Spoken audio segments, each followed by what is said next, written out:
Chapter 13, The Gathering of Earth's Forces. Staring ahead into space from the control chair of our racing flyer, I heard Whiteley's voice from beside me. 17 days, he was saying. And in 2 more days we ought to reach Earth. I nodded abstractedly, gazing ahead. 2 days at the most, I said. We're inside Jupiter's orbit now, and once through the asteroidal belt, there'll be nothing to delay us. For as Whiteley and I gazed outward, Marlin and Randall sleeping now in 2 of the spaceflyer's bunks, we could see that we were approaching, indeed, that belt of whirling asteroids that marked the division between the 4 inner and the 4 great outer planets of the solar system. To the left, dropping behind us, gleamed the gigantic cloud-belted sphere of Jupiter with its stately train of attendant moons, as great a mystery to us as when we first had passed it. A side force ray was holding the flyer out still from the mighty planet's attraction, while ahead and to the right from us now gleamed crimson Mars. Yet it was not these that held the eyes of Whiteley and myself, nor even the increasing fiery circle of the sun before us, but the bluish-white little spot of light that was expanding slowly in size and brilliance as we shot on toward it, the little spot of bluish light that was our planet, Earth. For days we had gazed toward that little light spot as our space flyer went on and on through the solar system's vast reaches toward it. For 17 days, now, even as Whiteley had said, we had been racing inward from Neptune at utmost speed on our desperate journey back to our own world. The space flyer's great rear force ray, pushing back against giant Neptune, had hurled the flyer in through the outer reaches of our universe with an acceleration of velocity that was so great as to prove almost our undoing. For more than once that terrific pressure of that acceleration on us, despite our shock-absorbing apparatus, had so affected our bodies as to overcome us with successive fits of nausea and unconsciousness. And once, just after we had swept and passed great Saturn and its mighty rings, fearful of those great rings after our former misadventure with them, I had awakened from my sleep period to find Randall and Marlin, in the control chairs, quite unconscious from the flyer's terrific acceleration, the flyer itself speeding onward without any guiding hand on its controls. Yet despite this we had grimly driven the flyer to the utmost acceleration possible, its speed steadily mounting toward the maximum in those succeeding days that we flashed inward from Neptune. For behind us Neptune's calm, green little disk of light, though diminishing steadily in size as we receded from it, seemed like a baleful signal of doom shining there behind us. For out from Neptune, or rather out from its moon, Triton, the giant force ray of the Neptunians was still radiating toward the sun, thus shadowing all the solar system with the cataclysmic doom to come. For, as we flashed inward, Marlin had used his astronomical instruments to determine the fact that the sun's rotatory period had now decreased to a little over 8 days, and was decreasing still by the same amount of 4 hours each day, its spin accelerated each day by the same amount as the colossal force ray from Triton kept upon its side its unrelenting pressure. And within 100 days more, as we knew, that rotatory period of the sun would have decreased until its huge mass would be spinning once in every hour, would be spinning then so fast that it must inevitably be riven asunder into a new double star by its own centrifugal force, engulfing all its planets save Neptune alone. So it was that we spared not ourselves but drove the space flyer in through the solar system toward Earth with a speed unthinkable, almost, using an acceleration that was all but death for us. For the one hope of preventing that colossal sun cataclysm, as Marlin had said and as we all knew, was to reach Earth soon and then at once fly back out from Earth toward Neptune again with the great spaceflyer fleet, which, if the World President and the World Congress had not failed us, would be waiting on Earth for us. With that fleet we must sally back across the solar system once more to its outer edge, to great Neptune, and must fall upon Triton and the giant force ray that was shooting from Triton to the sun, with all our power. If we could vanquish the Neptunians long enough to destroy the giant sunray's mechanism, to halt that ray, we would have halted the acceleration of the sun's spin, would have saved the sun and its planets from the cataclysmic doom that now threatened them. But if we could not, if the Neptunians with their countless cylinders and great weapons were too strong for us, then we could but perish there in struggling with them, since in that case nothing could halt the doom that they were loosing from Triton upon the sun and the solar system. And as Whiteley and I gazed out through the flashing flyer's windows, we knew that scant enough was the time left for us in which to do these things. Even if we were safe on Earth in the next 2 days, as we hoped, there would remain but little more than 40 days before the coming of the dread cataclysm that threatened, and it would require half that time for the space flyers of Earth to make their way back out across the solar system to Neptune. So that now there lay over my mind that deepening shadow of impending colossal disaster that had hovered over all our minds during the strange days of our racing inward through the solar system, making me gaze somberly enough toward the bluish light spot in the darkness of space far ahead that was our goal now. To the left, though, Jupiter's great globe had dropped far behind now, and as I saw that I cut out our side ray, and turned toward Whiteley. "We're at the edge of the asteroidal belt now," I told him, "but I'm not going to slow our speed. We'll just flash on through it and take our chance." He nodded gravely. "I'll wake Marlin and Randall now to help me keep watch," he said. A moment later, having done so, Marlin and Randall freed themselves of the straps of the bunks and climbed across the flyer to take their places beside Whiteley in watching for the great menacing asteroids. And as we passed on through the belt of those whirling perils, Marlin and Whiteley and Randall watched for hour on hour there beside me, though so vast was the maximum speed at which our flyer was going now, more than 8 million miles an hour, that before they could more than get a flashing glimpse of a nearby asteroid we would have passed it. We were relying almost wholly on blind chance to take us through the asteroidal belt at that lightning speed, yet so desperate was this grim race back to Earth from the solar system's edge, that we preferred to trust thus to chance, rather than to slow our speed or to delay by an hour our arrival on Earth. And chance, for the time, favored us, for some hours later we had won through the perils of the asteroidal belt without more than a few split-second glimpses of the great whirling spheres of peril.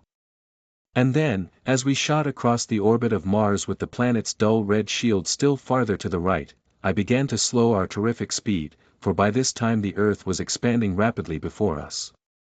And now, too, the sun was flaming before us, in all the halo-like glory of its great corona, with a brilliance blinding to our eyes after the dim shades of Neptune and its moon. Yet even with that brilliance dazzling us we could make out plainer and plainer the sphere of Earth, seeming to our eyes a thin silver-blue crescent as it spun there between our inrushing flyer and the sun, its tiny moonspot growing brighter too.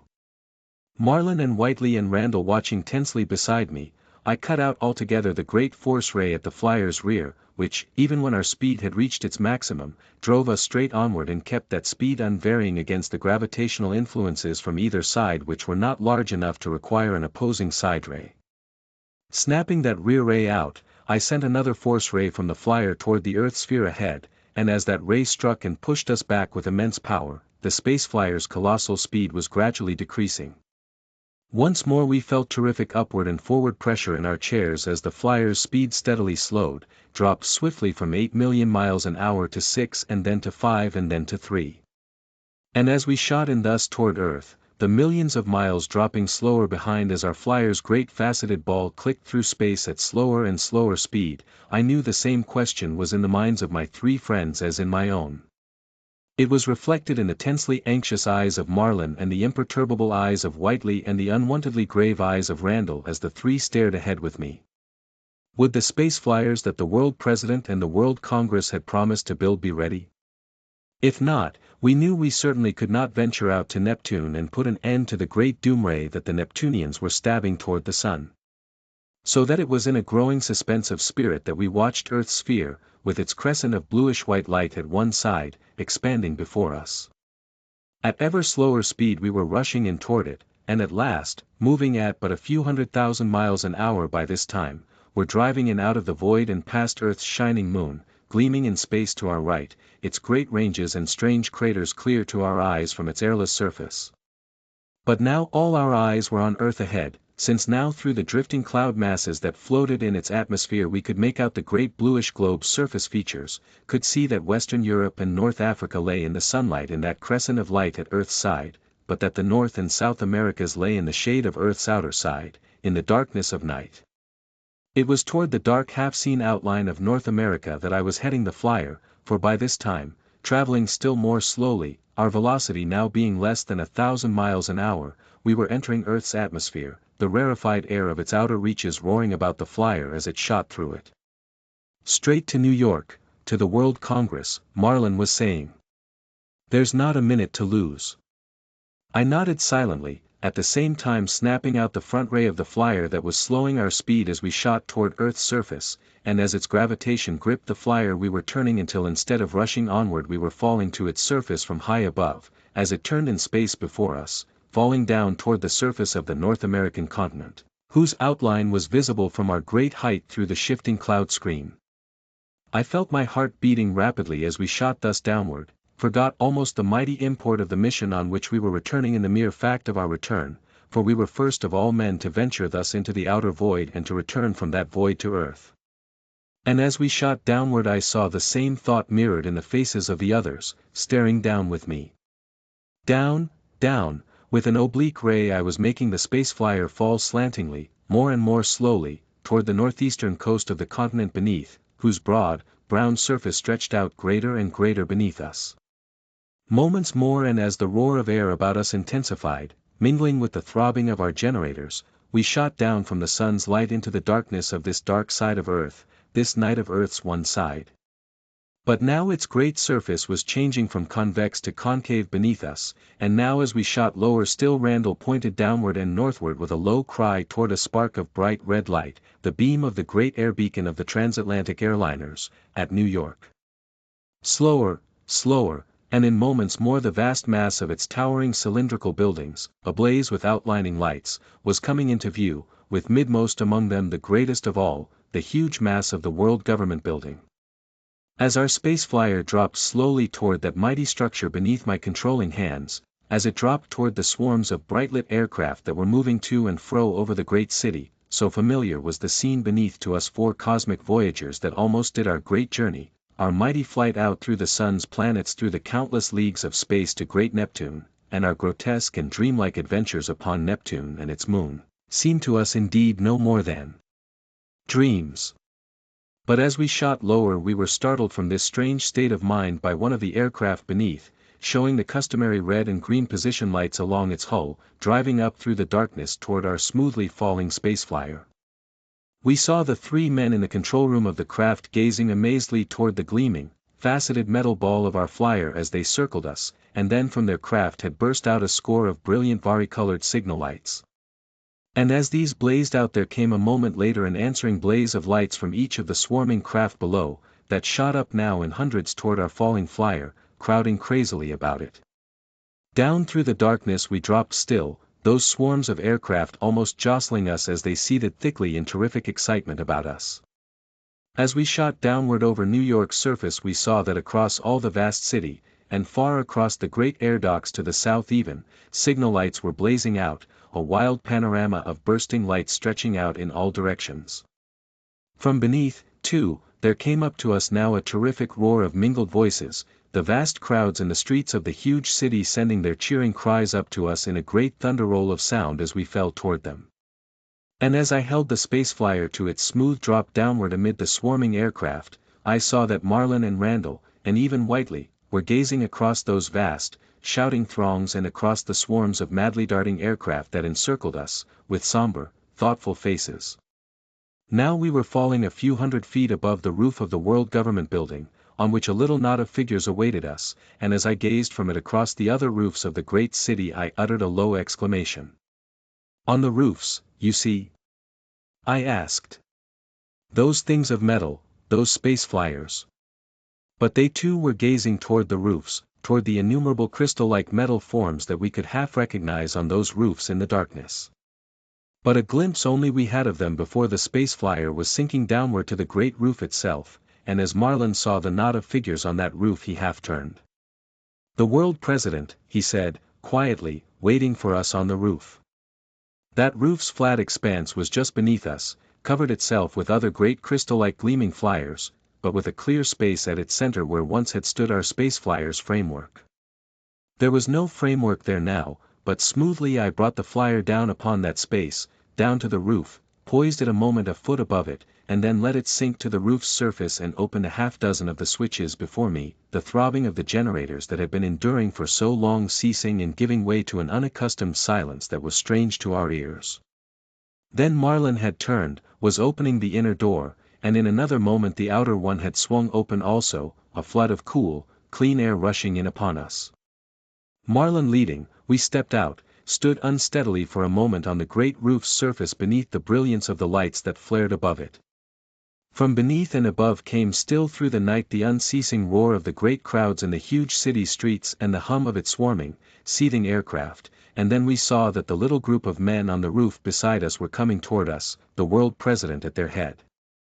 His strong, keen eyes were steady upon us as he came forward, his hands outstretched, and then he had gripped our own hands, was holding them for a moment in silence. In that moment we were all four swaying a little as we stood there, gazing about us at the far-flung lights of the great city around us, at the men before us, at the strangely dulled stars overhead, as though never had we seen them before. When the world president spoke, his human-sounding voice seemed strange even to our ears. "Marlin, Randall, Whiteley, Hunt," he said. "You have come back then from your mission?" "We've come back, from Neptune," Marlin said simply.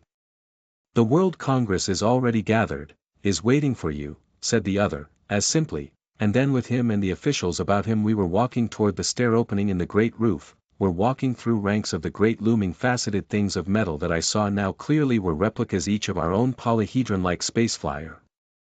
Down through that opening we went, down stairs after stairs until we were emerging through a high door on the raised platform at the end of the great room in which the World Congress awaited us. Brilliant white light flooded that room and in it, in silent row upon row, were seated the 1,200 members of the great Congress. As we four entered, with the world president and his officials, there was turned instantly toward us every eye, and a tense hush of utter silence settled in which our own steps seemed loud to our ears.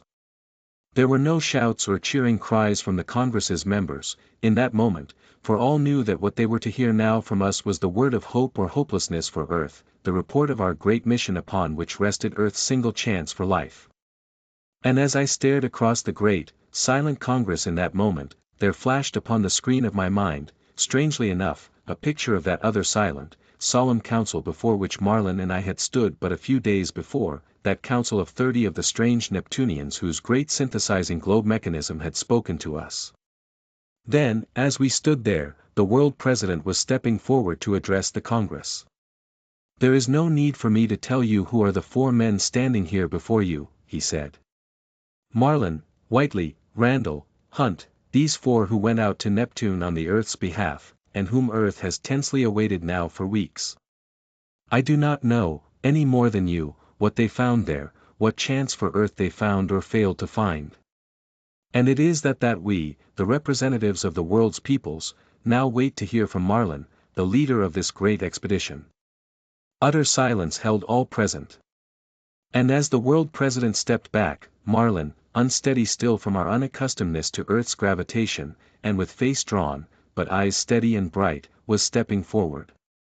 Facing the great rank on rank of members of the World Congress he stood, while we others slipped into the seats behind him, facing them for a moment in tense silence as he summoned his energies to speak. In that moment, as my eyes roved across the great hall, I made out the faces of many there known to me. The face, just beneath our platform, was that of my chief at the Intelligence Bureau, Markham, the faces of many others, strange and yet familiar, all turned now toward Marlin. And then, in a voice low at first but gaining in power as he went on, Marlin was speaking to them, his words sounding out through the great room in a hushed, unnatural silence. He began by reviewing in a few sentences the colossal peril that had threatened and was threatening us, the increased spin of the sun beneath Neptune's mighty ray that soon must result in its division and the solar system's doom. Then, with a reference to that other gathering of the World Congress at which our venture out to Neptune had been decided upon, he came to the start of that venture. While they listened in utter tenseness he told of our start, of our going out from Earth first of all men into the outer void, out past the mysteries of Mars with greater and greater speed. Our onward flight through the terrible dangers of the great asteroidal belt and our narrow escapes in it, our outward rush past mighty Jupiter, these he described in his steady voice, and we felt the tenseness that held all in the great room in dead silence. He told them of what doom had nearly been ours at Saturn, of our fall toward its great rings of death and our narrow escape from them. Then, with a little pause, he was going on, was telling of our onward flashing flight beyond Saturn out through the vast outer reaches of the solar system, out past the orbit of Uranus toward Neptune itself. In utmost suspense they listened as he told of our arrival at last at Neptune, of our amazement at finding that giant world shielded with an enclosing roof of metal, and of our greater amazement at finding that world, the colossal city that covered it, utterly dead and deserted. Low exclamations of surprise broke from his listeners then as he narrated how he and I had been surprised in the dead city of Neptune by the coming of the Neptunians in their cylinders, their attack upon and pursuit upward of Whiteley and Randall in the space flyer, their capture of ourselves and their taking us from Neptune out to the moon world of Triton. And a low wave of uncontrollable excitement swept across the great room as Marlin told those in it of the roofed and warmed world of Triton and the countless millions of Neptunians on it, and above all of the giant force ray that was stabbing from Triton's sunward side toward the sun and loosing doom upon us. And that excitement intensified when he told of what else we had found at Triton, of the other giant force ray stabbing out from its other side toward a distant star of Sagittarius, of our captivity there and our learning of the Neptunian tongue, our being brought before the great council of 30 of the Neptunian races.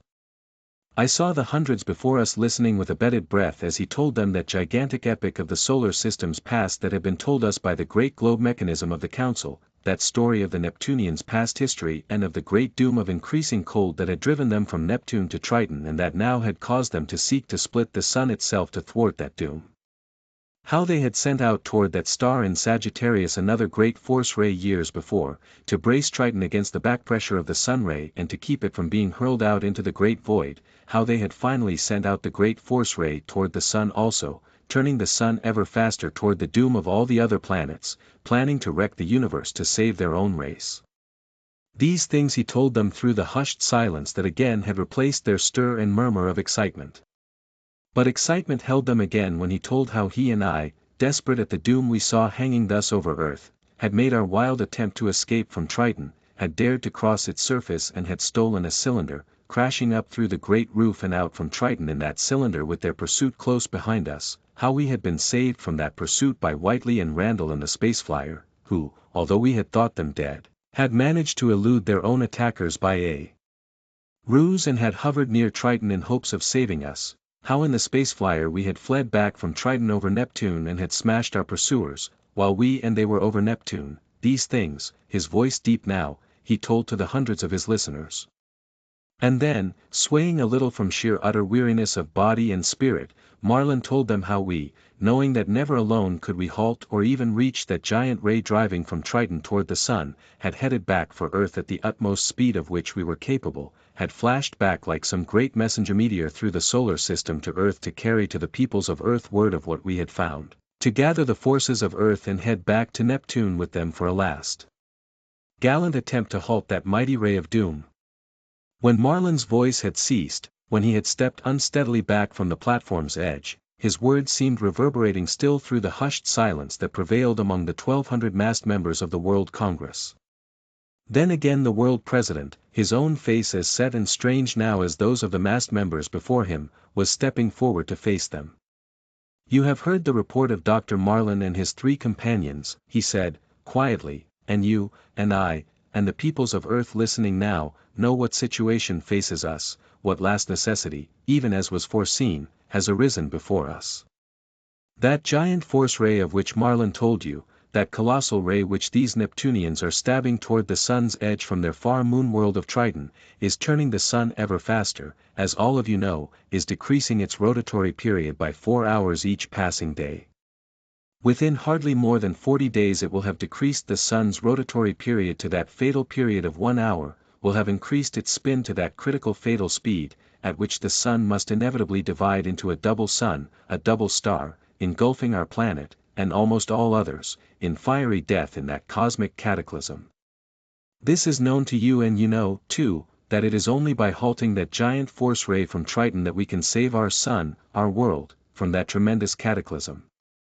This much we have known, indeed, and now with what knowledge these 4 men have brought back from their unparalleled venture out through the gulf of space to the solar system's edge, to Neptune itself, you know also what lies before us. We have, indeed, built during the absence of Marlin and his 3 friends that great fleet of space flyers, which we had decided to build.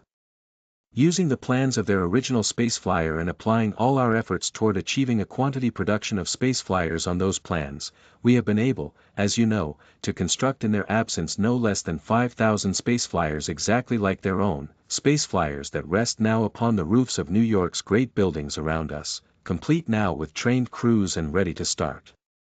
The gathering of Earth's forces has thus already taken place. And upon this great fleet of space flyers rests now the fate of the solar system. For that fleet must go out through the solar system now to Neptune and halt the giant ray radiating from Triton's sunward side toward the sun, if the solar system is to live. What perils, what opposition that fleet will meet, Marlin has made clear to you. These Neptunians, most ancient and mighty of the solar system's peoples, are of colossal powers, such powers that they are scrupling not at splitting the sun itself. They have thousands of their great space cylinders that can whirl through space as swiftly and as well as our own space flyers. They have as weapons their concentrated force rays, which we must provide for the flyers of our own fleet before it leaves. They have an ancient science and might that can produce we know not what weapons against us, and they know that our 4 first venturers escaped back to Earth, and will be expecting now an attack from us, will resist that attack with all their powers, undoubtedly, since they are fighting for the existence of their races, their world, even as we are fighting for ours. Thus this great fleet of 5,000 space flyers of ours goes out to battle between the races of Neptune and Earth that must decide the fate of the solar system for all time. There can be but one fit to lead this fleet out to such battle, and that is Marlin himself, who was the first to discover this peril that hangs over us, who was one of the first to suggest a means of struggling against that peril, and who has led this first daring venture out through 1,000 perils to Neptune, and back again to Earth with the knowledge without which we could not act. So that it is he, with these 3 companions of his, Whiteley and Hunt and Randall, who dared all with him and who have done for Earth what he has done, as his 3 lieutenants, who must command this great expedition of ours which we are sending out to halt the oncoming doom, these gathered forces of all the earth. For it is this great fleet of space flyers, with Marlin at its head, which alone can halt that doom now. If that fleet can win safely out through the perils of the interplanetary void to Neptune, can win to Triton's sunward side against the opposition of the Neptunians and can destroy the controls and generators of their great sun ray, can halt that ray, the sun's spin will cease to accelerate and our planet and the other planets will have been saved. But if our fleet cannot do this, if the Neptunians prevent it from reaching the great sun ray's source, and from halting that ray, then the sun will spin on ever faster and within 20 more days will split at last and engulf in the diverging fires of its 2 new suns, all the planets save Neptune. For it is this great space fleet of ours, heading out now toward the last great battle of Earth's and Neptune's races, which alone now can prevent the accelerating speed of the sun and the consequent wrecking of our universe.